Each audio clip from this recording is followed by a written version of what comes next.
Dahil lahating gabi na mga soy, mag-good night na ako sa inyo dahil matulog na tayo. At kung papalarin at swertihin, maaga pa tayong gigising bukas kung hindi tayo tuluyan matulog ng habang buhay.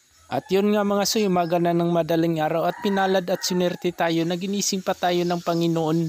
Ibig sabihin mga soy, life is will go on in a new day. At isang malaking thank you yun sa Panginoon na binigyan pa tayo ng isang pang pagkakataon na mamuhay dito sa mundong ibabaw. At yun nga mga soy, maaga din nagising yung mama at papa ko para gawin nila yung mga trabaho. At hinanda na yung sa pagkain. Mga alagang manok at nagsubstitution ako sa pagkayod ng niyog para medyo mabilis dahil kanina pa naghintay yung mga alagang manok para makakain na rin sila ng almusal at mamaya kunti pagkatapos nila kumain pag medyo maliwanag na. Gagala na yung mga yan para maghanap ng iba nilang makakain. At yun nga mga soy, tapos na ako magkayod ng niyog at lagyan natin ng kunting feeds at paghalo-haloin para mahalo yung feeds at saka niyog para medyo naman marami-rami yung makakain ng mga manok. At pagkatapos natin paghaluin yung feeds at saka niyog mga soy, ibigay na natin sa mga manok at ilapag lang natin diretso sa lupa. At kainan nila yung mga pagkain. At ito na yung daily routine na gawain namin dito sa probinsya na simpleng pamumuhay namin mga soy. Ang pag-aalaga ng hayop katulad ng manok, kambing at baboy.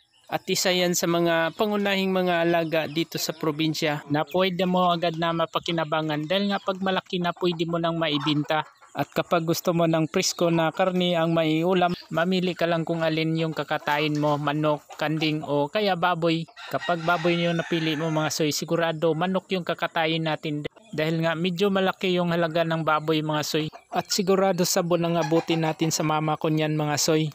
Kaya wag na nating pagtangkaan yan. Katayin lang daw yan mga soy pagka nagka-girlfriend ako at mag-asawa na. Sama godani mga soy na ay tulo ka baboy nagibuhi ang akong mama. Ug ang iyang istorya kanusa kuno ko mag-asawa kay ihawon kuno niya ang usa. Ug ang akong tubag mga soy unsaon ako pag mag-asawa mga wa na makoy uyab ma. Nangita pa kog uyabon kung masugot akong pangasawon. At yun nga mga soy, tapos na ako magpakain sa manok at maliwanag na. Ug sama sa naandan mga soy, kuhag baso, kuhag kape, kuhag tubig ininit para magtimpla tag kape mga soy. Ug greatest premium stick lang sa agyod ang atong kape mga soy. Kay lagi nihit man pod ang atong budget. Ug mao gyud kini ang among gipili na kape mga soy, ang premium greatest stick. Bukod sa nihitog budget, lami siya og dili siya isog mga soy og sakto sa kapaiton. Ug naay plastic na balde diri mga soy, sudlanan ni sa bugas ug aton ning lilion mangita tagpan atong ipari sa atong kape ug wa man tay nakitag pan. Kini ang saging na lang ang atong isuwa sa kape mga soy. Ug maayo man pud ni kini ang saging ang atong perming kaonon mga soy kay pampahamis man pud ni sa kini ang kutis. Tan-awa ra gud ning hitsura sa akong kutis mga soy.